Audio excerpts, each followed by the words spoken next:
All right. I think we should be. We are. Yeah. You're live. Perfect. Okay. Well, hello, everyone. My name is Brandon Clark. I'm the Connect Series, chair of the Connect Series for the Division A ARA Graduate Student Committee. Series is a sequence of live sessions broadcast on YouTube during the academic year. Each session features a different set of panelists and focus on a unique theme related to educational leadership, organization, and policy. Panelists include a combination of scholar practitioners, school and community leaders, and policymakers.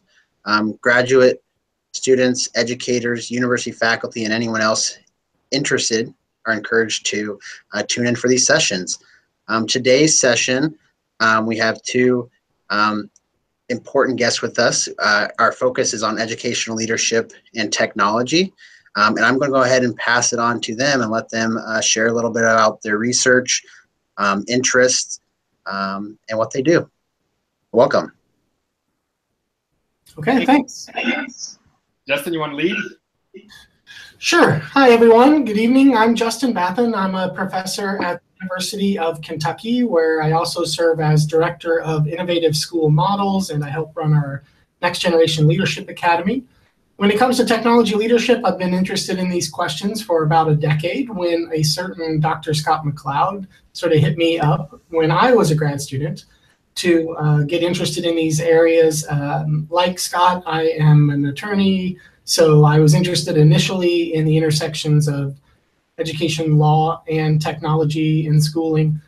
And those questions still fascinate me, but over the course of the last 7 or 8 years, I've been deeply engaged in the work of changing schools, including starting a school, and now, as of a week ago, 2 new schools on my own here in Kentucky. And so the questions for me have deepened quite a bit to broader questions of school reform. So that's me. Cool. Hey, everybody. Scott McLeod, Associate Professor of Educational Leadership at the University of Colorado, Denver.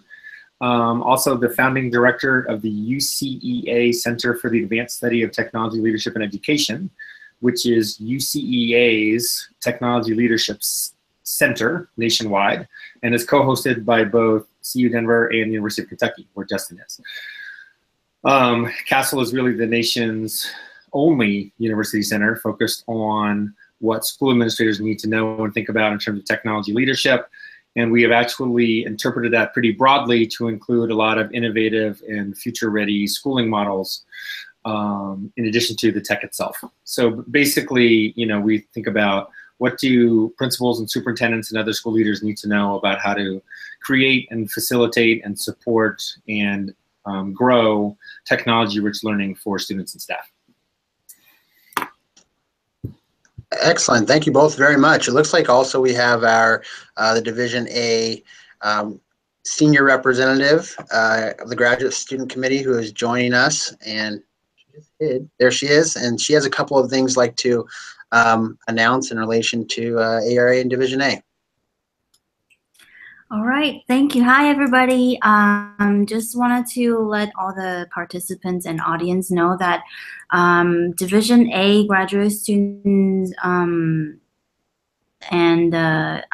graduate student committee members, we are preparing for several upcoming initiatives. One is the Dialogic Forum, which is it's going to happen at AERA, and it's a mentorship pre-conference that we're accepting proposals for graduate students. If you have not yet have any opportunity to present at AERA, this is the opportunity for you to submit your proposals. That is research-related proposal and not your dissertation proposal. And we will sign up individually for professors and students pair up together, and you will have opportunities to have direct feedback from professors outside of your own institution. And then our next initiative is the Foster Polite Scholarship. That is for already have their proposal accepted at AERA. We have $500 for your travel funding while you attend the conference next year in April in New York. And then our upcoming, the last one is we are going to open up for, if you are interested in participating in Division A as a graduate student representative or serving as what Brandon and I are doing for Division A graduate students, then please stay close and pay attention on our call for applications from our listserv. And if you have any questions for all the audiences and students who are this webinar, if you have any questions, feel free to contact Brendan, and if he has something that he can't answer, then he'll refer that to me as well. So enjoy the show and conversation, and thank you to professors. Thank you for your time, and I know you're doing this for free, so it's really, we really appreciate your time and your knowledge and your willingness of sharing your experience. And get the microphone back to Brandon. Thank you very much, Wei-Ling. Thank you. Perfect. Yeah, like she said, like Wei-Ling said, I'm absolutely totally excited to have the both of you on today. So back to we're going to be talking about educational leadership and technology. So one of the first questions that I have or the community has is really what is technology leadership in education? What does it mean? Maybe what does it look like? Sir, you started the field, Dr. McLeod. I will defer. I don't think I started the field, but I was an early person.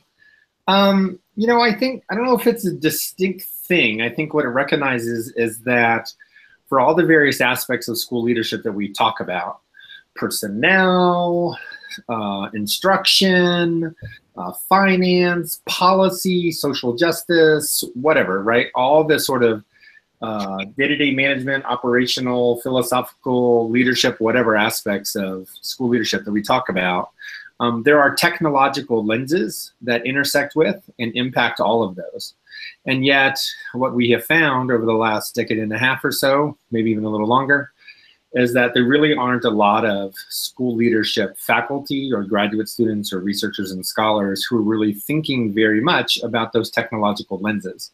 So here we are, we live in an era where technology is suffusing and deeply, deeply changing most of society around us, right? And yet in the field of ed leadership, we're not really having very many discussions around technology and what it means for us and what it means for schools and learning and teaching. So that in a nutshell is what I think of as tech leadership. It's this idea of really, it's, you know, really this concept of what does technology change? What does it enhance? What does it negatively impact? How do we think about that as leaders? How do we respond to that as scholars? How do we help school leaders navigate these transitions for themselves and their communities?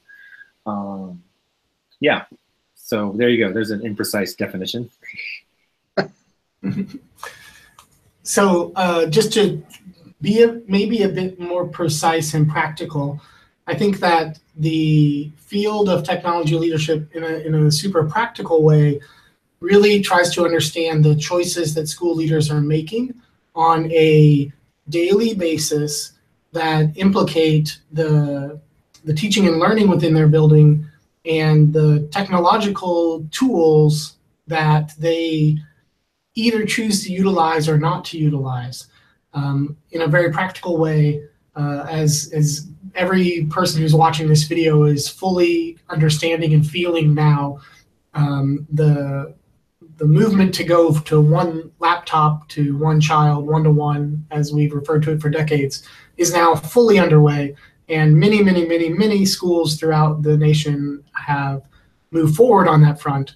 Those choices are technology leadership choices, not just to put the device in a kid's hand and to pay for that device initially, but then how does the device get used? What are the teaching and learning choices that get made by instructors? How do we track the data? These are all technological decisions these days. And so those leadership questions are the ones I think that fascinate us that look at these questions.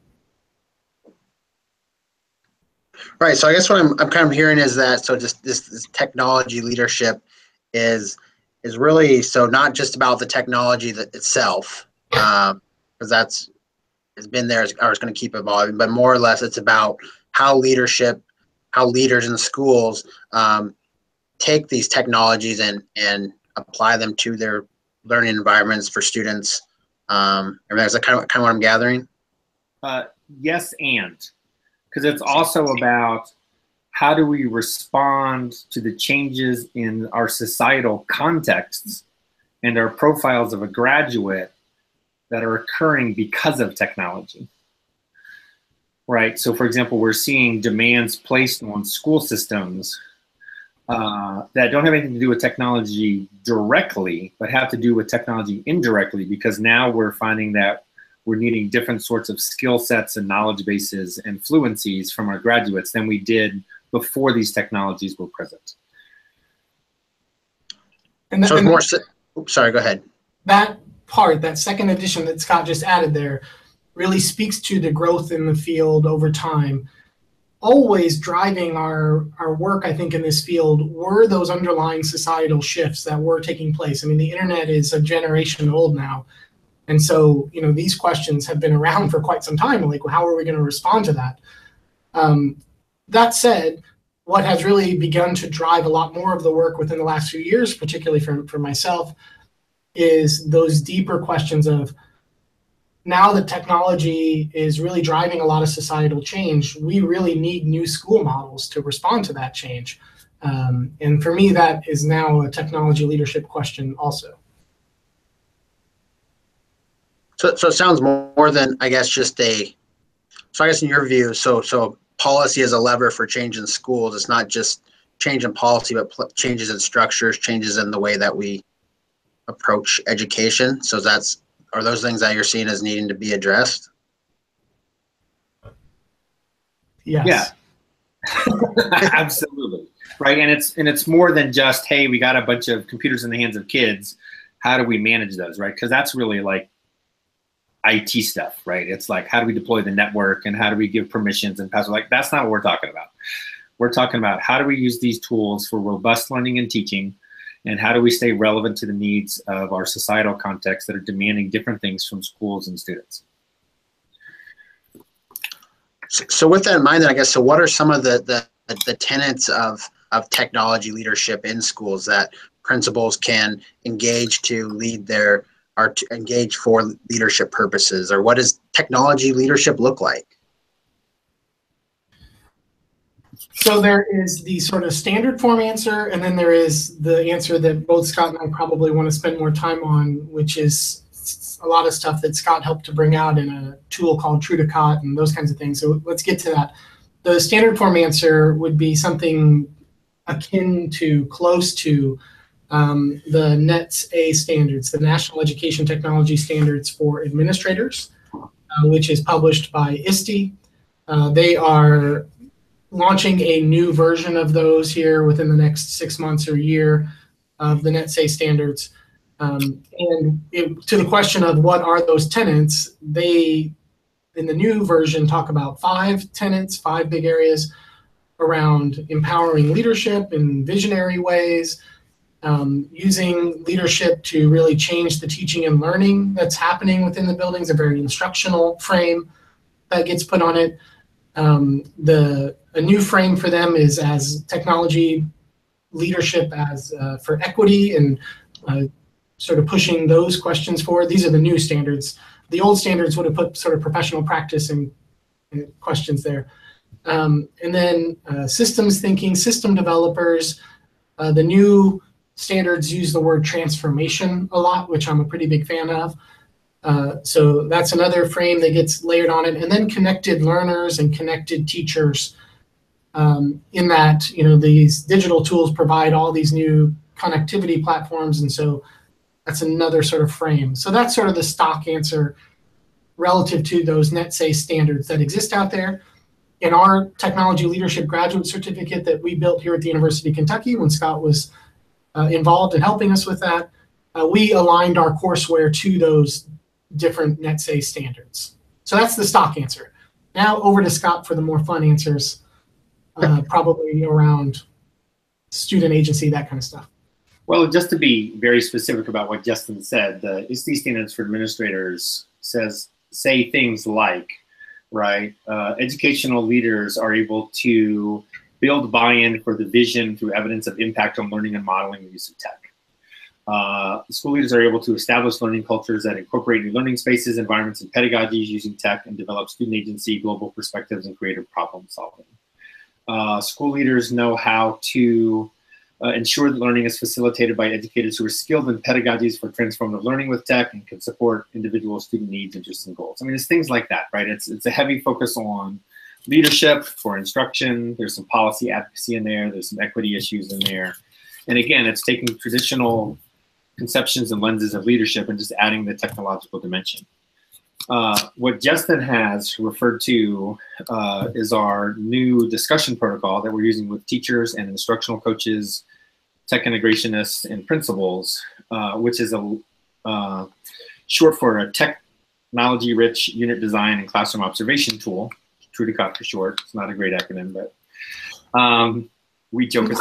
Now, I like it. We joke it's like TrueToCOT, but a little sweeter.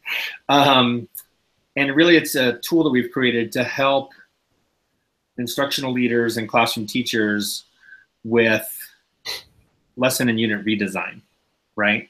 And figuring out how do we move towards greater student agency, towards deeper learning, towards more authentic work, and how do we use technology to help make those transitions so that more relevant to the needs of 2017 and beyond.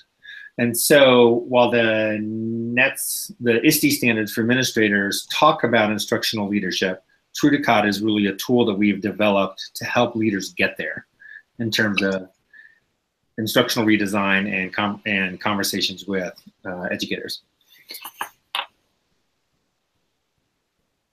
So for instance, Brandon, you know, the way the research shakes out, Jason Richardson here at the University of Kentucky on our team is a fantastic scholar in this area. He's worked with Scott and Sarah Dexter and others to, there you go, great, why don't you tee that one up? That's not the one that was in my head. The one that was in my head was to do the literature reviews, but when we do those literature reviews about what's out there in the world of tech leadership, we're using those ISTE standards as the guides to try to hone in on it.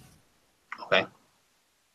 So bingo, there it is. Scott has it for the citation. Since this is a grad student thing, you guys need citations for your dissertations? There you go. Right. I couldn't quite see it, Dr. McLeod. If you talk, we can see it a little clearer. Yeah. The book that you're holding up. Sounds good. So it's the Handbook of Research on the Education of School Leaders, 2nd edition. And chapter 9 is all about leadership for technology use. And it's basically the most up-to-date, comprehensive lit review that we have so far of all the empirical literature around tech leadership. So it not only describes what's been done, which unfortunately has not been a lot because there's so few of us working in this area, but then it also has suggestions at the end about work that needs to be done, both in terms of research action and also leadership prep and administrative practice.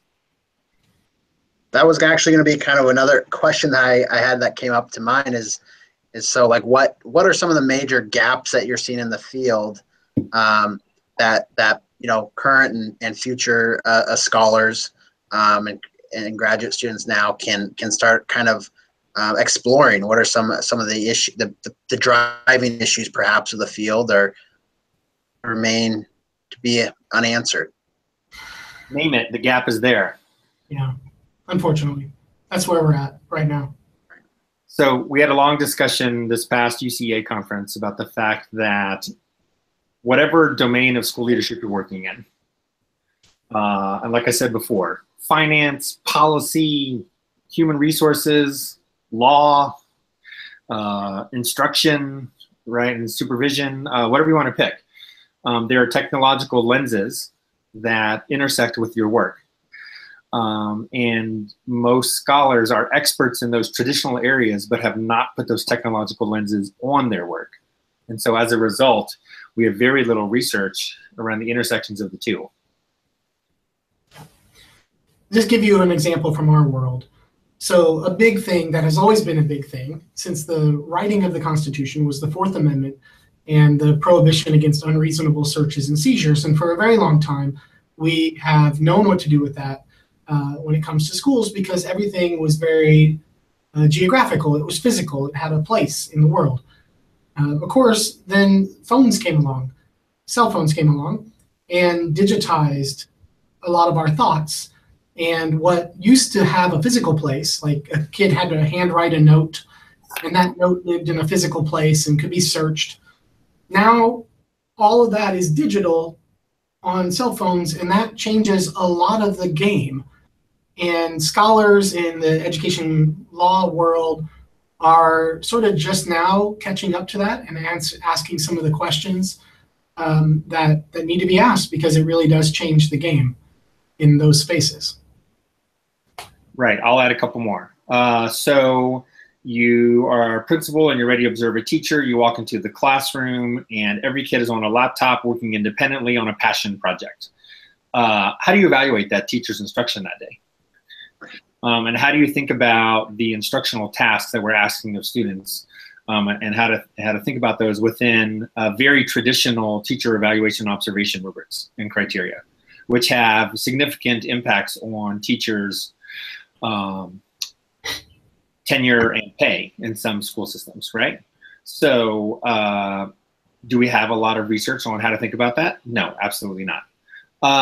One of our jobs as principals is to supervise instructional staff. What does that mean in an online environment where you're the principal of a virtual school? What does supervision and evaluation observation even look like in that setting? Do we have any research on that? Not really. You know, like we just have all these new conditions under which we're operating, where we just have incredibly little empirical research, and we're mostly operating by anecdote and word of mouth. Yep, I'll throw one more on there, just for fun. Do education leaders prepared in the state in which they're going to work? You're in Iowa right now. Why could you not go to the University of Kentucky's preparation program digitally on platforms like this, although better than this these days? And why would we stay with geographic licensing? If the best school to prepare ed leaders in the world lives in a different place, why would we continue to keep pushing people through just the local regional prep program? Right, and so, if I'm a rural school, and if I'm a rural school in Colorado who's having trouble finding a math teacher, can I create a virtual space where my teachers meet, where my students meet via webcam with a highly talented teacher from Kentucky? Right now, the answer is no. Right, and the answer is no, not because it's not possible. The answer is no because leaders don't make it possible. Right. They're unaware, or even if they are aware, they are scared. They are worried about some kind of local rule or what might people think of this. There's norms involved. And all of those conditions are keeping them from doing the hard work of leadership, which says, if I'm that rural district and I can't find a physics teacher, why can't I just use a teacher from some other place? There's no reason not to. Right. The only reason we are not is because we don't have the leaders that can get us there right now. Right, and we can go on and on, right? Like, what do sustainable budgeting models look like that fund long-term technology deployments for students as part of the general fund? What does it look like if we have overly restrictive acceptable use policies, and as a result, we're having trouble attracting and retaining technology savvy teachers? You know, like it's just, you know, everything you think of that a principal goes through the day, there's technological implications for that. Right. So it sounds to me like it's clear, obviously our society has in the 21st century vastly different than it used to be. Technology is everywhere. Right. It's kind of sounding like the leadership capacity and perhaps will to use technology perhaps isn't all the way there yet. What does that have to do with, I mean, perhaps say principal preparation programs? What have you seen in that area as far as future principals and even teachers being able, or trained to use technology in an effective way, or think differently about technology even? Yeah, that's your story to tell, Scott. No, not really. I mean, I think so. We had movement a couple decades ago from the feds. It was a big initiative called Preparing Tomorrow's Teachers to Use Technology. And the idea was that there was a growing recognition that technology had a place in the classroom, and that the feds were going to help fund technology integration faculty in teacher preparation programs, right? And get that up and off the ground so that every pre-service teacher would have some exposure to instructional technology so that he or she could then go out into the classroom and do interesting things with tech with kids. We have never had the equivalent of that at the administrator level. So if you look around colleges of ed these days, what you see is that every teacher prep program essentially, right, has instructional technology faculty and instructional technology courses that feed the pre-service teacher program, and they get at least some exposure. Now, obviously, that's probably widely variable in terms of quality from institution to institution, but at least they're there.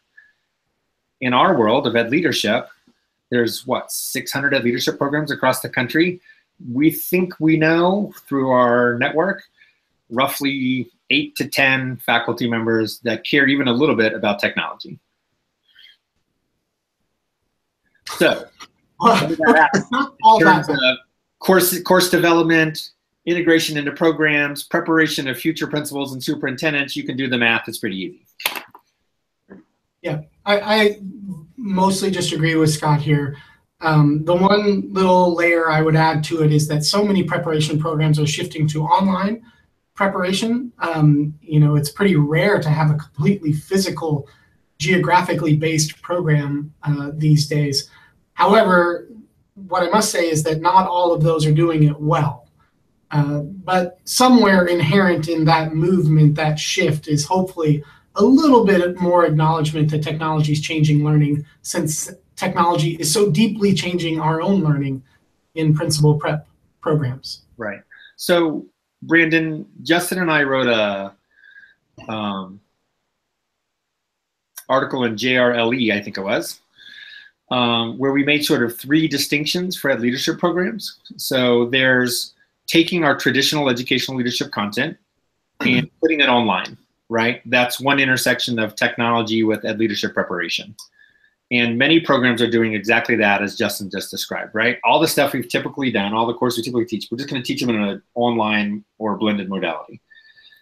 The second intersection is one where we think about how do we help principals with their own technology proficiencies, right? We want you to be fluent in spreadsheets and presentation software and word processing and online classroom management and, right? Like, how do we boost your tool skills? And that's a second possible intersection of technology with ed leadership prep.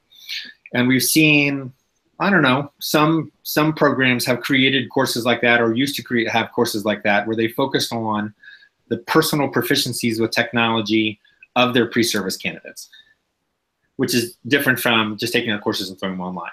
But the third category, and the most important category, is how do we graduate a new principal or superintendent who understands what it means to facilitate and support tech-rich learning spaces for students and staff. That has nothing to do with your own personal proficiency, and has nothing to do with the program's traditional content stuck online. It has to do with the fact that how do you create technology-infused learning environments that can be powerful and meaningful and relevant for kids these days and the teachers that teach them. And that is the area where we are woefully deficient across the nation. So, okay, can I jump in, Brandon? We have a live viewing audience right now that has asked us some questions. And so I want to get to those. First, Scott, Shelby is interested in if you could repeat the name and authors of the handbook or add a link to that somewhere. So on the live YouTube page, you can sort of chat up in the upper right-hand corner if you want to add a link, or if you just want to mention the name of that book and chapter again, that would be great. I could do that. Where's our chat coming from? That chat is on the live YouTube feed. Oh, I don't know if I have that. So, okay. It's the Handbook of Research on the Education of School Leaders, 2nd edition. Make sure you get the orange one.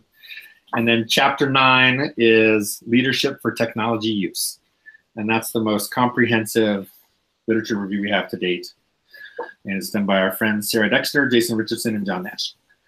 Superb. And those are all top scholars in our field. So definitely people you want to use their names, then Google cite everything, Google Scholar Search, everything else they've done.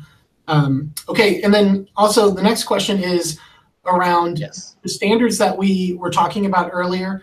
Are they referencing any specific technologies that are exemplars, endorsing any technologies? Do they mention any non-traditional or less academic technologies, like, you know, how do we bring in social media is sort of how I think that's framed. So sorry, Brandon, to take over a little bit. Since we have an audience, let's let them ask some questions. Yeah, totally. Thank you very much for doing that and interacting as well. So I can take a stab at that, Shelby. The quick answer is no. There's not a specific endorsement of any technologies, and that's good because technology fads happen a lot. You know, smart boards were a fad that happened for a while. And there is a multi-billion dollar industry out there trying to sell schools new technologies. And those technologies that are trying to technology fads happen a lot. Don't always wind up being the best thing for kids. So there's not a specific endorsement in any of those standards. Nor does it really specifically talk about social media, even as dominant of a technology as that is.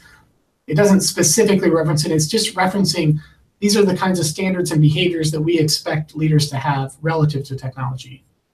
Now, maybe, Scott, I'll tee it up to you on this question of specific technologies versus general technology dispositions.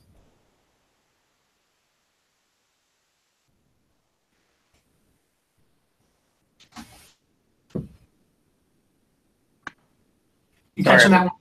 I'm here. Sorry, I was hunting down the live version.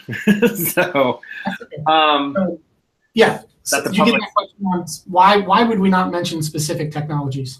Right. Well, because they go out of date so quickly. You know, one of the fascinating things about the research in the instructional technology arena is that by the time our instructional tech colleagues do a study of some particular product or tool or environment and then write it up and get it published, half the time that tool is gone.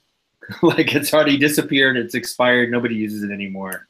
Sort of this interesting phenomenon. So I think we have to think about more generalizable skill sets and about generalizable environments, right? Regardless of what the tool du jour is, and then go from that, right?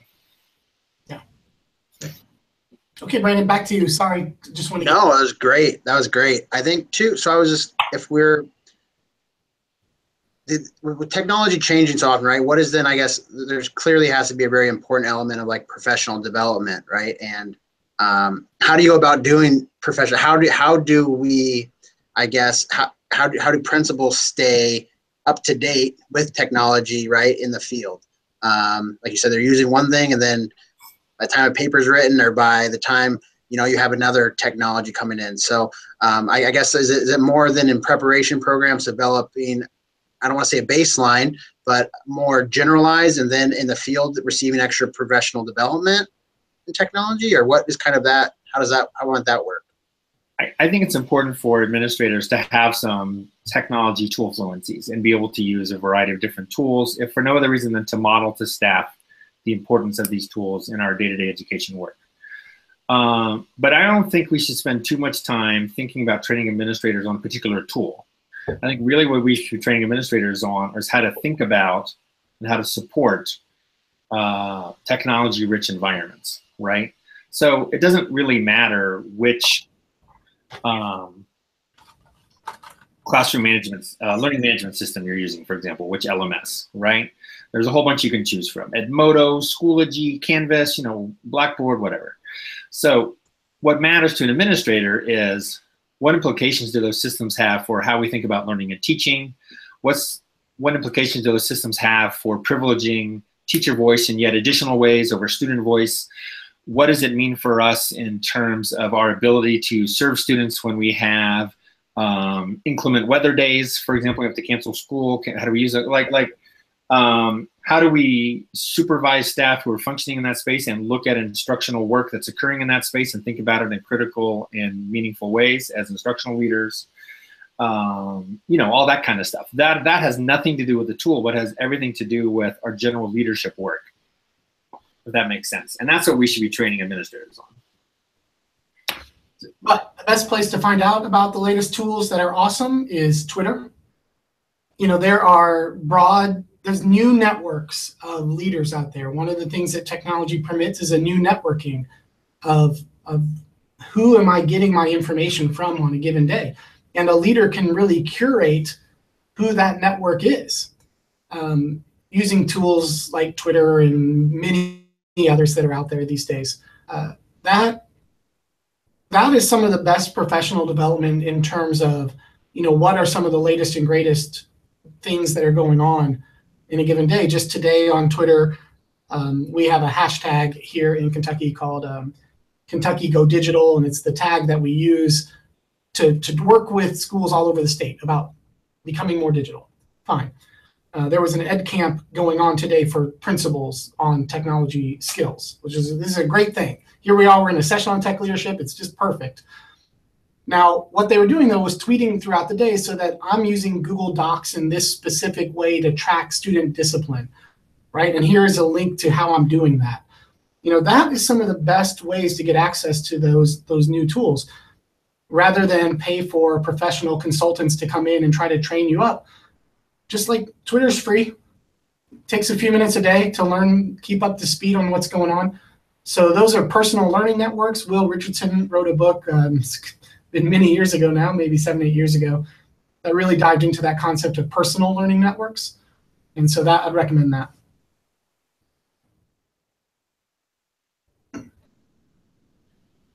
Okay, we have another. Yep. Can I add to that what Justin just said real quick? Brandon, you asked, where do administrators or faculty go to learn about this stuff?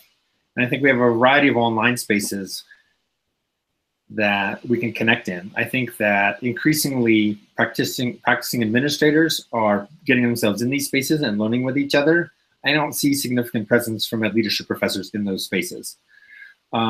We seem to be starting to connect through social media with each other, right? Faculty at various institutions, but we're not really intermixing with the practicing administrators who typically are ahead of us right now. And I think that if we were more intentional and purposeful about getting ourselves into online spaces where administrators are having conversation and sharing resources and so on, we would learn a lot as faculty.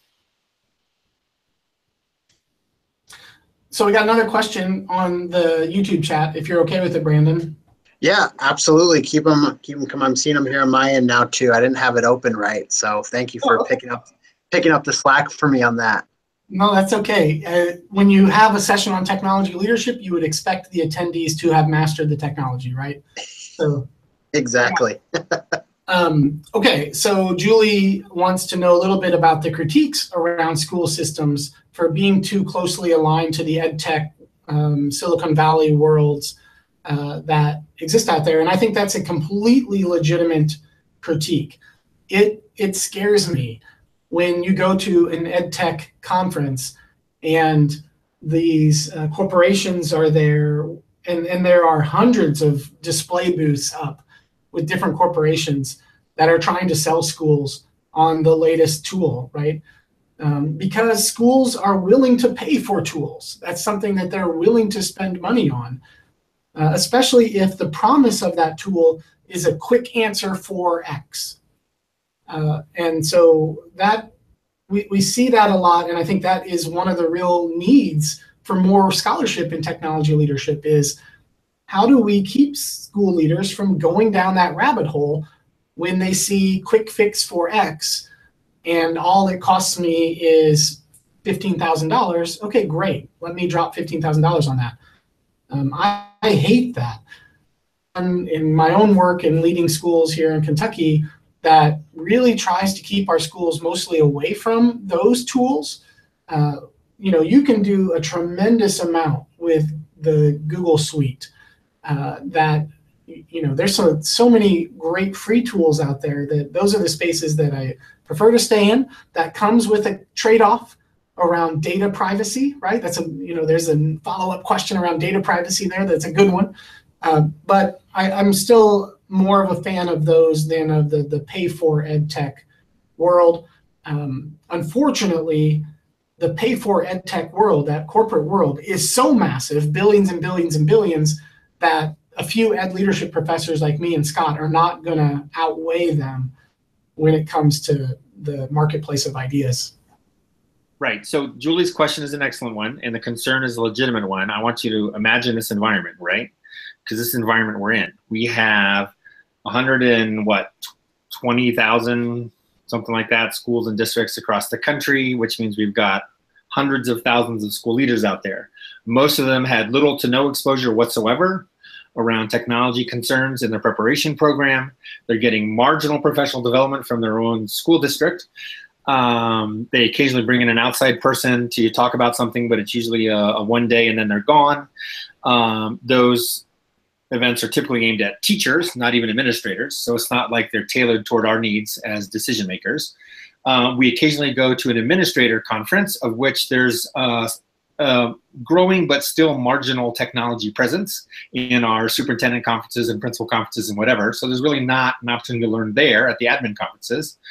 There are tech conferences in every state and nationwide, but we never really go to those because we're going to the admin conferences, right? And so here we have hundreds of thousands of leaders and decision makers who don't know a lot about tech and are ripe for poaching and victimization by the slick sales of corporate vendors, right? And the only people who are sort of their bulwark, their wall against this are their IT coordinators, their tech support staff, who don't really know much about learning and teaching and education. They know about the technology systems and networks and passwords and things like that. And so again, it's a system that's sort of ripe for being taken advantage of. Yeah, so I don't want to throw the entire baby out with the bathwater here. There are some tools that are better developed in the corporate world than we in the public education world can develop those tools. You know, we're trying to push schools heavily towards standards-based grading, right? We can do grading and reporting better as a society, but we're going to need some digital tools to support that work, and that might cost us some money. Learning management systems. I have no problem when we drop a little bit of money on learning management systems. So there are some things that we do need to spend money on here, but those choices need to be really deeply informed choices, first informed by what are the gains in teaching and learning that we think we're going to get here, and then what are the different practices that we need, and then, okay, is there a tool that might help our practice? That tool question should be one of the last questions. We got another one from the chat too, if you're in the game, Brandon. I mean, I know this thing has gone a little bit out of your control, but I'm guessing you're okay with that? I'm completely fine with it. I think it's good to go this way. I think it's important that we have the viewers on board on this, and just let the conversation go where it will go. So I think this is all super beneficial. Yeah, so Scott's answered a little bit in chat already around Google Classroom, and I do think it is worth speaking about Google in a discussion like this, because Google is a behemoth like it is in any other industry in society that we work in now. And that's the same for education. And two things in particular have become game changers for schools, and that is Google Classroom that Shelby mentioned, and Google Chromebooks. Those two products from Google are quite rapidly changing the game. I track the data in Kentucky about how quickly are we becoming one-to-one as a state. And we're going to be one-to-one as a state sometime in the middle of next year, 2018. Now, the vast majority of those computers are still in computer labs. But the transition that's happening is that at this point, school districts are beginning to understand that computers that live only in computer labs are not the best deployment of those dollars, because they sit there unused the vast majority of the time. That it is a better usage of those dollars to let the kid have the device, keep it with them, take it home even, all perfectly fine. Now, prior to Chromebooks, that was an expensive endeavor, $900, $1,000 per kid, and that was hard for districts to deal with. Chromebooks, $150, $200 per kid. That's a different financial game, and it's one that school districts are capable and willing to do. And so the digitization of public education is now fully underway, and I think that's due more to Google Chromebooks, and Google Classroom spaces than anything else. But like any big dominant thing, we should be worried about it, and we researchers should be looking very closely at what's going on with this to make sure that we're not sacrificing something important, like the data privacy of all of our children, for instance. I would probably add iPads to that list because the form factor and price are low enough that they're particularly attractive for elementary age kids. But otherwise, yeah, what Justin said. Awesome, thank you. I think so. We have about 10 minutes left. So one of my questions was, so in this current climate, right? There's a high stakes accountability based on student standardized test scores. There's also, that's one side of it. The other side, there's calls for greater equity, social justice, the ability for school leaders to lead across difference. So what does leadership technology mean for this changing social climate as far as equity, social justice, the needs of a student? How does that fit in to the kind of the current context? So Justin, can I lead on that? Yes. So I'm excited about this one because I think the potential for disagreement might be most high here. So I'm excited. Yeah. Brandon, I think we're seeing that technology can either remedy existing inequalities or it can exacerbate them. And I think that unfortunately what we're seeing, particularly in environments where accountability mandates are driving many of our leadership decisions, is that unfortunately in an era where colleges and employers and people who care about citizenship are screaming for the need for our graduates to be critical thinkers and problem solvers and engage in that higher level thinking work. The kids who get to do that the most are the ones who are already traditionally advantaged, right? So we have not only digital equity concerns around access in terms of who has access to computers on a regular basis and who has access to online environments and who has access to gain the fluencies necessary to be information literate in a technology suffused world. But we also have usage gaps, what they sometimes call the secondary digital divide. And what we're seeing is that who gets to think and create and make and do with technology or without. And again, it's those white middle class kids that get most of those opportunities, and our poor kids of color, unfortunately, when they get to use technology, often are using it primarily for drill and kill remediation software. And so, you know, it's not just a technology divide, it's also a learning modality divide, right? So here we have this group of students. They've already been traditionally advantaged in so many ways, and guess what? They get to do rich inquiry and passion-based learning and projects, deep, rich, meaningful, authentic projects out in their community, and they use technology to facilitate that deeper learning work and that global connection collaboration. And then we have this group of kids over here who, if they get to touch a computer, we're putting them through their paces to try and get them remediated on what we call basic foundational skills. And they never get the opportunity to do this kind of work over here. And that is an incredible social justice issue. And unfortunately, in the ed leadership world, although we're deeply, deeply passionate about social justice, we're not really talking about that. Yes, exactly. I completely agree with all of that. And it is frustrating to sometimes watch the depth and the knowledge and the expertise in these social justice conversations unfold, and then they're unfolding in ways that are missing a lot of the core things that are changing in society right now. And that one of the massive new gaps in society is digital technological gaps. Now, okay, I want to take it a next step further, and Scott isn't going to dislike it, and I'm sorry, but I'll keep it to a couple minutes. So for me these days, school itself is a technology. And the biggest technological gap that we have for kids in schools is in the model of the technology that we implement that we call school. You know, Neil Postman was one that said it in the past, and you can find others that talk about these are structures of society that we build. It's an engineering task to build a school. And I've built a school recently, and I can tell you, a lot of the decisions we're making around the time schedule, those are engineering type decisions. Fine. The models that we implement, the technology models of school that we implement, including how much actual digital access, do these kids get one-to-one? Do we have a robust learning management system? Those are all technological choices embedded within the technology of school. Those gaps are the killer gaps.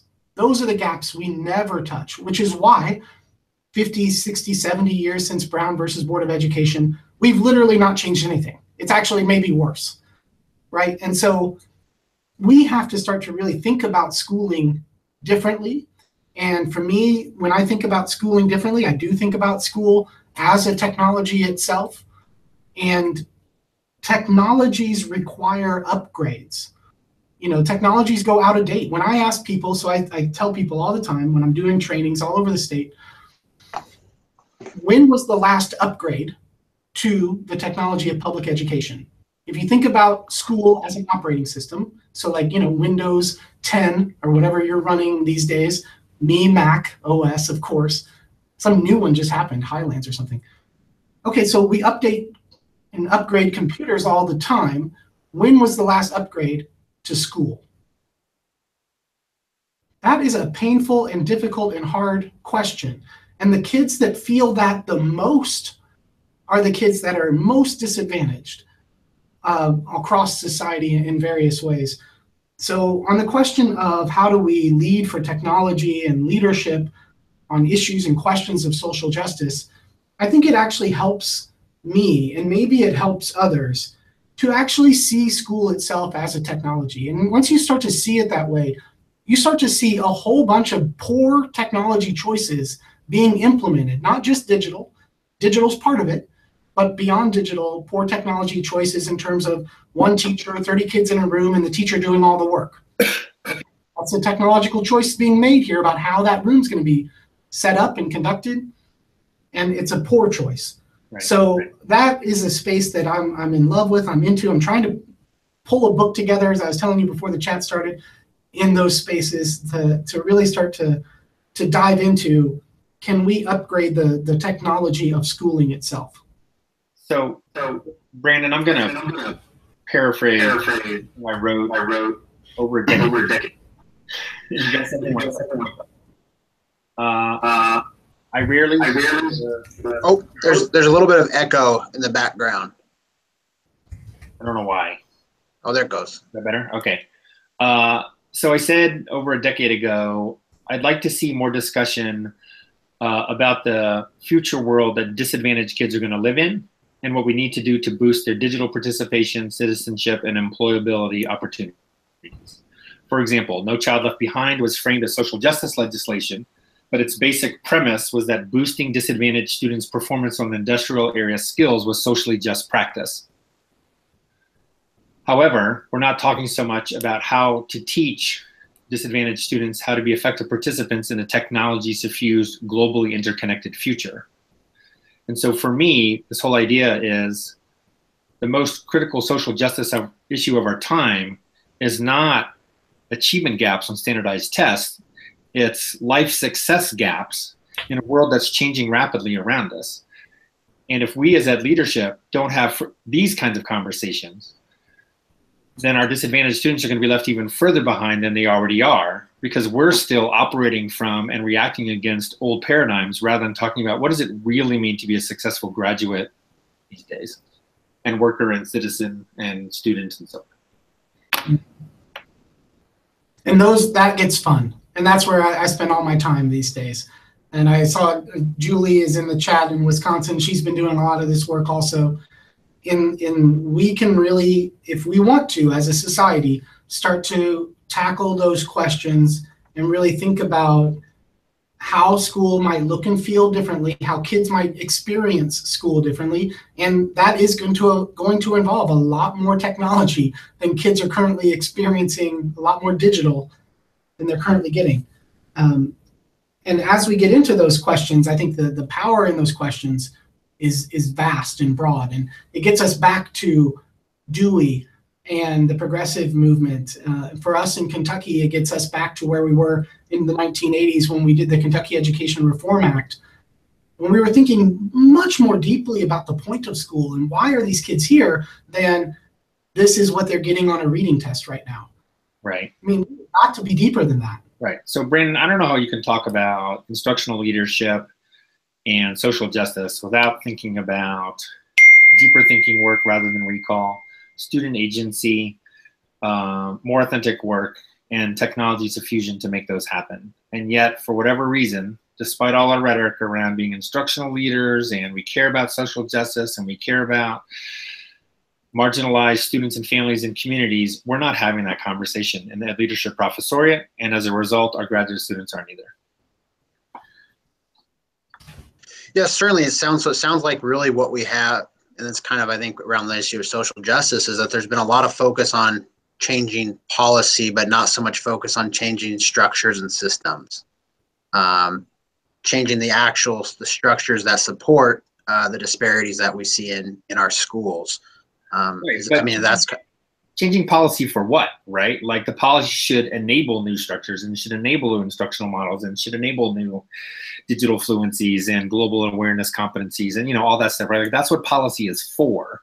So we argue and talk a lot about policy, but we never talk about which policies for what are we trying to accomplish? And when we do, we're still operating primarily from traditional mindsets of what school should look like, not what school needs to be today and tomorrow.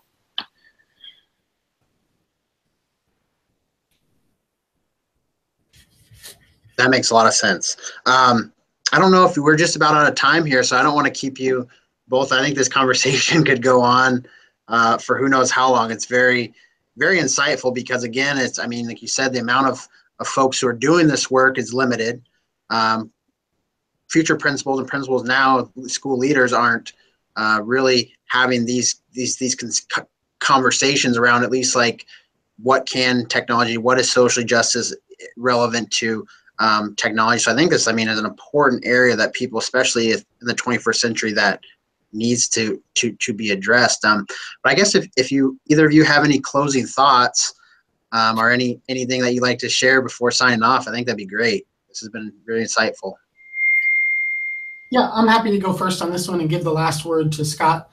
So I'm really just happy that we got to where we got to at the end there, Brandon. That's fun, and I'm glad that during this hour we got to go all the way to that point.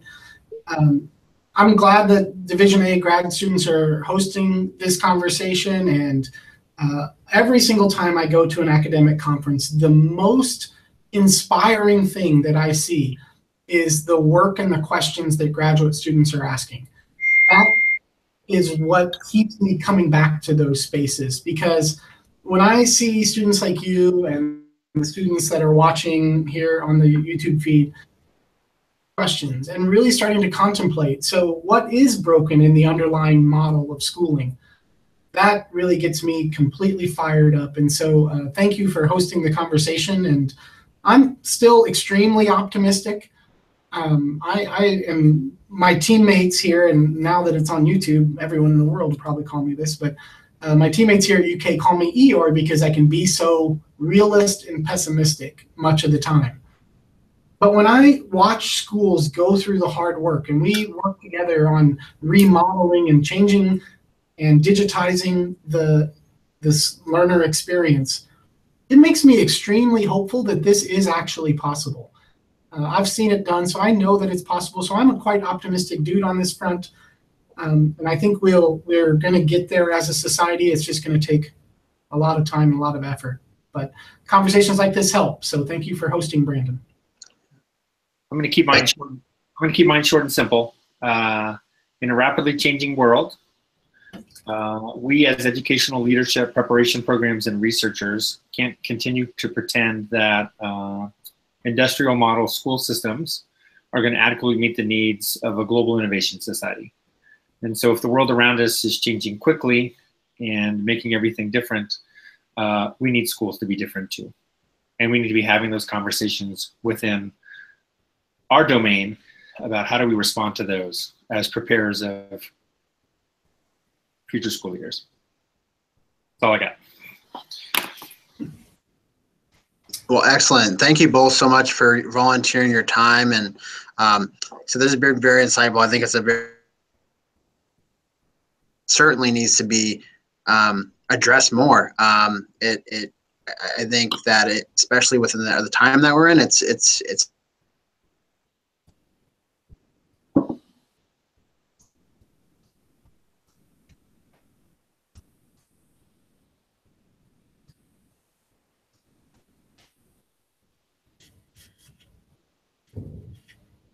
Is Brandon froze for you?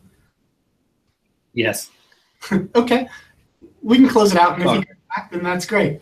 So thanks, guys. I just put over in the great chat. questions to ask that really, developed the conversation here. But I think these conversations definitely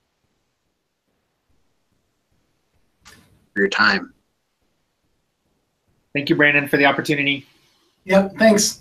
Cheers.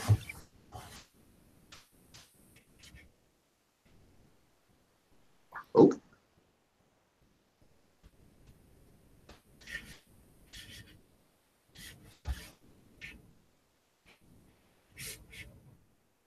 Thank you. Righto. Bye-bye. Thank you very much.